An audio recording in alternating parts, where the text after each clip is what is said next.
क्या एक लड़की सच में पूरी फैमिली को तोड़ सकती है, या ये सिर्फ सोशल मीडिया का एक गेम है जिसमें एक विलन चुनना ज़रूरी है? मैं बात कर रही हूँ कीर्ति मेहरा के बारे में। आप में से कुछ लोग कीर्ति मेहरा को जानते होंगे। जो नहीं जानते कीर्ति मेहरा कौन है, तो वो यूट्यूबर और सोशल मीडिया इन्फ्लुएंसर है। इसके साथ उन्हें एल्विस यादव की एक्स गर्लफ्रेंड भी बोला जाता है। एक टाइम में कीर्ति मेहरा और उनके बॉयफ्रेंड एल्विस यादव को लोग आइडियल कपल मानते थे, लेकिन फिर कीर्ति और एल्विस का रिलेशनशिप खत्म हो गया। उसके बाद फिर अब कुछ टाइम से कीर्ति मेहरा को लेकर कंट्रोवर्सी चल ही रही है। रिसेंटली उन पर घर तोड़ने जैसे सीरियस एलिगेशन लगाए गए हैं।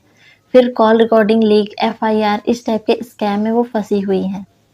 लेकिन क्या आपको पूरी बात पता है, या फिर वायरल वीडियो में जो लेटेस्ट न्यूज़ बनाकर दिखाया गया है उसे आपने भी सच मान लिया है?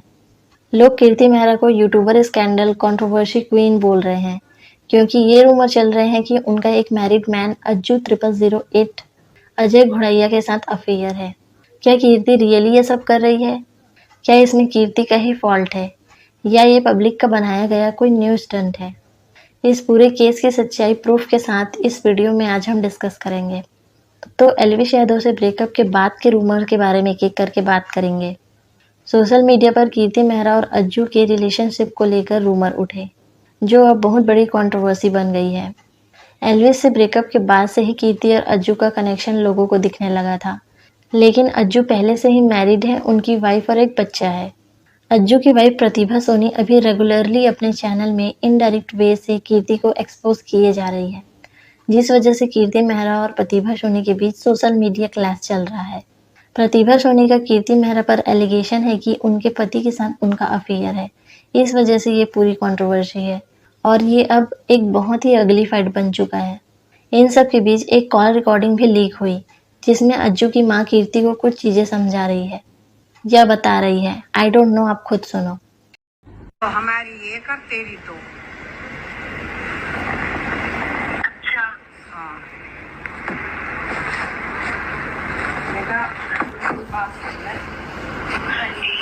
अज्जू को कहना छोड़ दे, मेरा घर भी गड़म लग रहा है, मेरे त्योहार भी नहीं मानो, तो मैं प्यार तक कह रही हूँ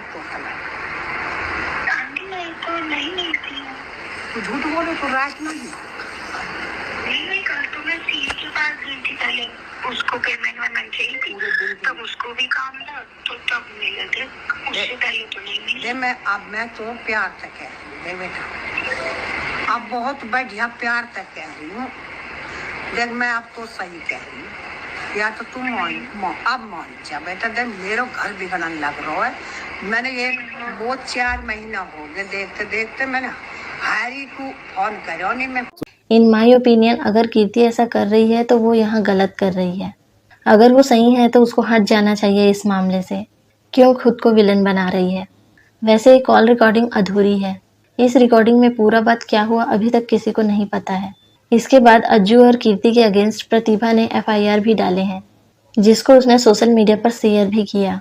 इस पोस्ट को देखने के बाद आई थिंक अज्जू को जिम्मेदार ठहराया जाए तो ज़्यादा सही है, क्योंकि अगर कोई तीसरा आपके बीच में आया है तो ये अज्जू और प्रतिभा की ही गलती है। ऐसा नहीं है कि सिर्फ अज्जू ही गलत है, प्रतिभा की भी इसमें कुछ ना कुछ गलती जरूर है। इस प्रॉब्लम का कोई ना कोई सोल्यूशन तो होगा ही, तभी ये कंट्रोवर्सी खत्म होगी। क्यों इसको इतना बढ़ाया जा रहा है? रही घर तोड़ने की बात, तो अगर आप समझदार हैं तो कोई तीसरा बीच में आकर आपका कुछ नहीं बिगाड़ सकता। घर तोड़ने की बात तो दूर, कोई आपके ऊपर उंगली भी नहीं उठा सकता। यहाँ पर मेरा सवाल ये है, मान लो वो दोनों का अफेयर है, तो अफेयर अचानक तो स्टार्ट नहीं हुआ होगा। अगर अज्जू को कीर्ति के लिए फीलिंग्स आए भी हैं, तो क्या वो भूल गए थे कि वो मैरिड है और उनका एक बच्चा है? क्या एक सेकंड के लिए भी ये थॉट उनके मन में नहीं आया होगा कि ये सब गलत है? बट वो दोनों एक दूसरे को सिर्फ जस्ट फ्रेंड बता रहे हैं। ठीक है, वो सिर्फ फ्रेंड है, उन्होंने ये एक्सेप्ट कर लिया है, तो चीज़ें इतनी खराब क्यों हुई? क्यों अज्जू अपने और प्रतिभा के रिश्ते को संभाल नहीं पाया? अगर उनकी वाइफ को कीर्ति से इनसिक्योरिटी हो रही थी तो वो खुद जाकर अपनी वाइफ को समझाते, चीज़ें एक्सप्लेन करके बताते, तो शायद वो समझ जाती। आई थिंक मुझे लगता है शायद अज्जू ये सब ठीक नहीं करना चाहते हैं। अपने और प्रतिभा के रिश्ते को उन्होंने ऐसे ही छोड़ दिया है। एक बार भी अपने बेटे के बारे में वो नहीं सोचे। इन माई ओपिनियन ये बहुत ही गलत हो रहा है उस बच्चे के साथ। नहीं, इसके अलावा कुछ और बोलना आता है भाई आपको? बस इसके अलावा और कुछ बोल सकते हो? और कुछ बोल सकते हो आप? वो पापा पापा करते नहीं थकता, और उसके माँ बाप कंट्रोवर्सी क्रिएट करने में लगे हैं। पति पत्नी के बीच की दरार, वो भी किसी तीसरे की वजह से। इसकी शुरुआत शक से ही होती है। पत्नी नोटिस करती है पति का बिहेवियर चेंज होना, देर से घर आना, फोन छुपाना, बात करने का तरीका बदलना। ये सभी चीज एक वाइफ चुपचाप देखती है। फिर वो एविडेंस ढूंढने की कोशिश करती है, जैसे chat, call log, social media या फिर दोस्तों से पूछताछ करना एक्सेट्रा। इस तरह की चीजें वो करती है। फिर उसके बाद आते हैं इमोशनल रिएक्शन। बहुत ज्यादा गुस्सा करना, रोना, एकदम चुप या झगड़ा करना, ये सभी चीज एक पत्नी करती है। ठीक वैसा ही प्रतिभा ने भी किया। उनके बीच क्या हुआ ये उनको ही पता है। इन सभी चीजों से ही कीर्ति मेहरा इस टाइम डीप कंट्रोवर्सी का हिस्सा बनी हुई है। ये कंट्रोवर्सी स्टार्ट हुई एल्विश यादव के साथ रिलेशनशिप से, फिर अज्जू के साथ अफेयर, फिर प्रतिभा सोनी ने लीगल एक्शन भी इसी वजह से लिया। किसी ने प्राइवेट कॉल रिकॉर्डिंग लीक कर दी, FIR फाइल किया गया। देखते हैं आगे क्या होता है। एक्स से एक्सपोज तक कीर्ति मेहरा की वायरल कंट्रोवर्सी के बारे में आपका क्या ओपिनियन है बताना। उसके बाद लाइक, शेयर और सब्सक्राइब करना मत भूलना।